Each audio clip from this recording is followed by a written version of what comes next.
शापित बंदूक। राजस्थान का एक पुराना वीरान किला गढ़ रावला।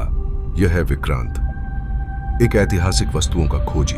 जग्गू काका, गांव का बूढ़ा, जो उस किले के रहस्य जानता है। शापित बंदूक 100 साल पुरानी ब्रिटिश जमाने की स्नाइपर जैसी बड़ी बंदूक। विक्रांत एक पुरानी बंदूक की खोज में राजस्थान के एक सुनसान गांव में आता है।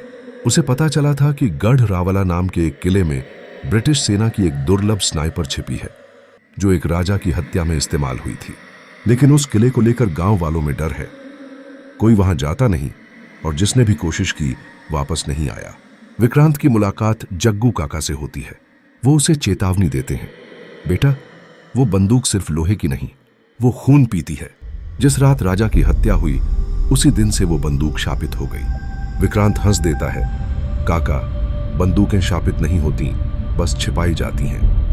रात को विक्रांत अकेला उस किले में पहुंचता है। पुरानी दीवारों पर छायाएं नाचती हैं।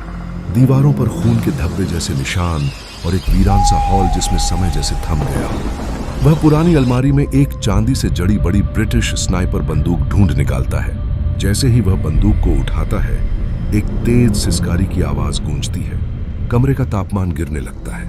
वह मुड़ता है, दरवाजा अपने आप बंद हो जाता है। अगली रात किले में वही बंदूक अपने आप चलती है और विक्रांत देखता है कि उसके कंधे पर किसी अदृश्य शक्ति का हाथ है। उसे पुराने समय की हल्की झलक मिलती है। एक राजा बंदूक से मारा जा रहा है। पीछे खड़ी है एक अंग्रेजी औरत, जो रोते हुए कहती है, यह बंदूक शुद्ध प्रतिशोध है।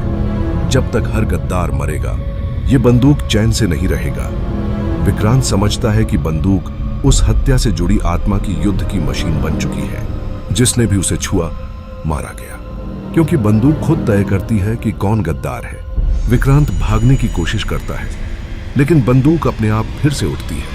गोली चलती है, लेकिन विक्रांत पर नहीं, बल्कि पीछे छिपे एक नकली पुरातत्वविद पर, जो उसका पीछा कर रहा था। जग्गू काका प्रकट होते हैं और कहते हैं, अब समझे, यह बंदूक न्याय करती है, लेकिन अपने तरीके से।